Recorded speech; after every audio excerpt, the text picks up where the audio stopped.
యాదేవి సర్వభూతేషు మాతృరూపేణ సంస్థిత నమస్తస్యై నమస్తస్యై నమస్తస్యై నమో నమః. తీర్థయాత్రలు కార్యక్రమాన్ని వీక్షిస్తున్నటువంటి భగవద్ బంధువులందరికీ కూడా శనిత్రయోదశి పర్వదినాన్ని పురస్కరించుకుని అందరికీ శుభాకాంక్షలు, శనైశ్వరుని యొక్క శుభాశీస్సులు తెలియజేస్తూ, మాకు శనికి సంబంధించి ఏలిన నాటి శని నడుస్తుంది, అర్ధాష్టమ శని నడుస్తూ ఉంది, అష్టమ సప్తమ స్థానాలలో శని నడుస్తూ ఉందట.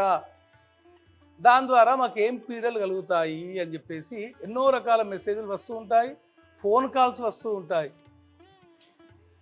అయితే శని గురించి అందరూ బాగా భయపడుతూ ఉంటారు. శని అనగానే అదేదో పెద్ద భూతంలాగా భావన చేస్తూ ఉంటారు. శని అనగానే భయకంపితులైపోతారు. అబ్బో శని ఉన్నదట. ఇంకా సాధారణంలో లోకం ఏం చేస్తారు, సాధారణంగా వాడుతూ ఉంటారు. ఎవరైనా ఏమైనా కటువుగా మాట్లాడినట్టయితే, లేదు ఎవరైనా క్రూరుడు కొద్దిగా వచ్చినట్టయితే, అవి వాడు శని వస్తున్నాడురా, అవి మళ్ళా శని వచ్చినాడురా అని చెప్పేసి అంతగా మనం నిందించాల్సినటువంటి అవసరం లేదు. శని 7.5 శని ఉండటం మూలకంగా మనకు వచ్చేటువంటి కష్టాలకు ఈరోజు మనం ఏం చేస్తే బాగుంటుంది.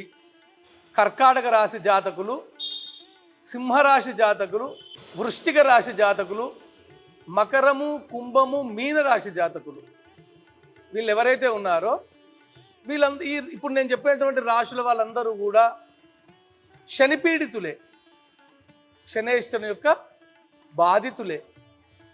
దీనిలో ఏలిన నాటి శని మకర, కుంభ, మీన రాశి జాతకులను పీడిస్తూ ఉన్నది. నిజంగా బాగా కష్టాలున్నాయి, దానిలో ఎటువంటి సందేహం లేదు. దానికి ఎన్నో రకమైనటువంటి ఉపాసనా మార్గాలు మనకు శాస్త్రాలు సూచించినాయి. దేనికి మనం బాధపడాల్సినటువంటి అవసరం లేదు, భయపడాల్సినటువంటి అవసరము లేదు. ప్రతి రోగానికి కూడా ఔషధం ఉంటుంది. ఔషధము లేనటువంటి రోగము ఉండదు. ఔషధము లేని రోగము ఉన్నది అంటే వాడు ఔషధాన్ని కనుక్కొనలేదు అని అర్థము. అట్లా మనం ఎంతటి బాధలో ఉన్నప్పటికీ కూడా ఏ గ్రహము మనల్ని బాధిస్తుంది, ఆ గ్రహానికి సంబంధించినటువంటి ఉపాసన చేసుకుంటే సరిపోతుంది. ఆ గ్రహానికి నచ్చినటువంటి రీతిలో మనం మెదులితే సరిపోతుంది. ఈ శనికి ఈరోజు మీరు ఏం చేయాలి, మంచిగా శుభ్రంగా ప్రొద్దున్నే ఉదయాత్పూర్వమే నిద్ర లేవండి, చక్కగా సూర్యునికి నమస్కారం చేసుకోండి, దగ్గరలో ఉన్నటువంటి దేవాలయానికి వెళ్ళండి. నవగ్రహాలు ఉంటాయి కదా, దానిలో చక్కగా శనైశ్వరుని దగ్గరికి వెళ్ళండి, తైలాభిషేకం చేసుకోండి, సరిపోతుంది. ఇది సాధారణంగా అందరూ చేస్తూ ఉంటారు. తైలాభిషేకం చేసుకొని శనికింత అష్టోత్తరం చేసుకొని మనకు నీలిరంగు పుష్పాలు దొరుకుతాయి. ఆ నీలిరంగు పుష్పాలతోని స్వామివారిని అర్చన చేయటము, నువ్వుల నూనెతోటి అభిషేకం చేసుకోవడము, స్వామివారికి నల్లటి నీలిరంగు వస్త్రాలు సమర్పణ చేయటము, పూజ చేసినటువంటి బ్రాహ్మణికి నువ్వులు దానంగా ఇవ్వటము, ఇనుమును దానంగా ఇవ్వటము, గింజలు ఉన్నటువంటి పత్తిని దానంగా ఇవ్వటము, బెల్లము దానంగా ఇవ్వటము ఇత్యాదులు చేస్తే సరిపోతుంది. ఇట్లా రిపీట్ అగైన్ అండ్ అగైన్ మనం చేస్తూ ఉండాలి. ప్రతి శనివారం చేస్తూ ఉండాలి. ఇది మీరు ఒక 7 శనివారాలను నియమంగా పెట్టుకోండి. ఆ 7 శనివారాలలో ఒక్కొక్క శనివారం ఒక్కొక్క ద్రవ్యంతో శనికి అభిషేకం చేస్తూ ఉండండి. శుక్రవారం రోజు రాత్రికి ఏం చేయాలి, దొడ్డు ఉప్పును నీళ్ళల్లో నానబెట్టుకోండి. శనివారం ఉదయం చక్కగా దేవాలయానికి వెళ్ళండి, మీరు ప్రదక్షిణాలు చేసుకోండి. ఆ శనికి ఈ ఉప్పు నీళ్ళతోటి స్వామివారికి అభిషేకం చేయండి. మళ్ళా శుద్ధమైనటువంటి జలంతో స్వామివారికి అభిషేకం చేసి మళ్ళా వెళ్ళండి. 2వ శనివారము ఆవు నెయ్యితో అభిషేకం చేయండి. మళ్ళీ ఆ విధంగానే ఒక 100 ml ఆవు నెయ్యి తీసుకొని వెళ్ళటము, స్వామివారికి సమర్పణ చేయటము, తర్వాత శుద్ధమైనటువంటి జలంతో స్వామివారిని అభిషేకం చేయడము, ఇంత నువ్వులు దానం చేయడము, వెళ్ళడము. మొదటి వారము దొడ్డు ఉప్పు నీళ్ళు, 2వ వారము ఆవు నెయ్యి, 3వ వారము ఆవ నూనె, అది కూడా ఒక 100 ml తీసుకొని స్వామివారికి అభిషేకం చేస్తే సరిపోతుంది.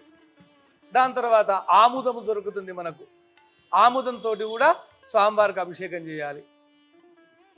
5వ వారం వచ్చేసి ఈ జమ్మి చెట్టు ఉంటుంది కదా, జమ్మి చెట్టుకు స్వామికి అవినాభమైనటువంటి సంబంధం ఉంది. స్వామివారి యొక్క వృక్షాలలో జమ్మి చెట్టు ఒకటి. ఆ జమ్మి చెట్టు అనురాధ నక్షత్రం రోజు శనివారం వచ్చినట్టయితే ఆకులు తీసుకొని వచ్చి నీళ్ళల్లో కలుపుకొని స్వామివారికి అభిషేకం చేస్తే ఇంకా మంచిది. నువ్వుల నూనె ఒక వారము, చివరి వారము బెల్లపు పానకాన్ని స్వామివారికి మళ్ళా శుక్రవారం రోజు రాత్రికి బెల్ల పానకం తయారు చేసుకోవడము, శనివారం పొద్దున్నే వెళ్ళి శనికి చక్కగా మంచిగా స్వామివారికి ఆ పానకంతో అభిషేకం చేసుకొని మళ్ళా శుద్ధమైనటువంటి జల్లుతో అభిషేకం చేసి స్వామివారికి నీలిరంగు పుష్పాలు సమర్పణ చేసి ఆ బ్రాహ్మణికి నువ్వులు దానం చేసి వస్తే సరిపోతుంది. ఇదొక ఉపాసనా మార్గం. ఇట్లా 7 వారాలు చేసినా సరిపోతుంది. ఒక చిన్న నల్లటి జాకెట్ పీస్ తీసుకోండి, దానిలో నల్ల నువ్వులు పోయండి 1 కిలో, దానిలో ఒకటి నల్లటి పోక, ఒకటి చిన్న 1 ఇంచు 2 ఇంచుల ఒక మొల, ఇంతంత బెల్లము, ఇంత దొడ్డు ఉప్పు, ₹1 బిల్ల వేసి మూట కట్టండి. మన ఇంట్లో దేవుని రూములోనే పడమటి గోడకు, దేవుని రూములో పడమటి గోడకు పీట వేసి ఆ పీట మీద ఈ మూట పెట్టండి. 41 రోజు తర్వాత ఈ మూటను తీసుకొని వెళ్ళండి. చక్కగా పారే దగ్గర నదులు ఎన్నో ఉన్నాయి కదా, పారే నీళ్ళలో ఈ మూటను విప్పండి. స్నానం చేసి ఆ మూటను తీసుకొని చక్కగా అక్కడ దాకా వెళ్ళి ఆ మూటను మొత్తం విప్పేసి ఆ పారే నీళ్ళలో కలిపేసేయండి. అక్కడ వీలైతే స్నానం చేయండి, లేదా ఇంటికి వచ్చి చక్కగా స్నానం చేసి మళ్ళా దగ్గరలో ఉన్నటువంటి దేవాలయానికి ఆంజనేయ స్వామి దర్శనం చేసుకోండి. నవగ్రహాలను, శంకరుని దర్శనం, శని ప్లస్ ఈశ్వరుడు శనేశ్వరుడు కదా, స్వామివారి దర్శనం చేసుకోండి. స్వామివారి యొక్క అనుగ్రహానికి ఆశీస్సులు గండి. మనకు సాడసాధు నడుస్తుంది, ఒదికి గురుబలం లేదు, దశాంతర దశలు మైనస్లో ఉన్నాయి, అనవసరమైనటువంటి ఇన్వెస్ట్మెంట్ చేయకండి. నీకు గ్రాచారం బాగాలేదు, సాడసాధు నడుస్తుంది అని చెప్పి నీకు తెలుసు కదా, మరి అటువంటప్పుడు అనవసరమైనటువంటి ఇన్వెస్ట్మెంట్స్ దయచేసి చేయకండి. అట్లా చేసి మళ్ళా నేను శని ద్వారా నేను పీడింపబడుతున్నాను, నీ లైఫ్ ట్రాక్ తప్పుతుందిరా బాబు అని చెప్పడానికే తను వచ్చినప్పుడు మళ్ళా ఇన్వెస్ట్మెంట్ చేసి నా జీవితాన్ని ఇంకా కష్టాల పాలు చేసుకుంటాను అనుకోవడం ఎట్లా కదా. మన గురించి మనం కూడా ఆలోచన చేసుకోవాలి కదా. మనల్ని ఆశ్రయించి భార్య పిల్లలు వీళ్ళందరూ ఉన్నారు కదా, వాళ్ళను మనం ఆలోచన చేస్తూ మన జీవితాన్ని మనం నడిపిస్తూ ఉండాలి కదా. దాన్ని మీరు బాగా ఆలోచన చేస్తూ నిర్ణయాలు చేసుకోండి.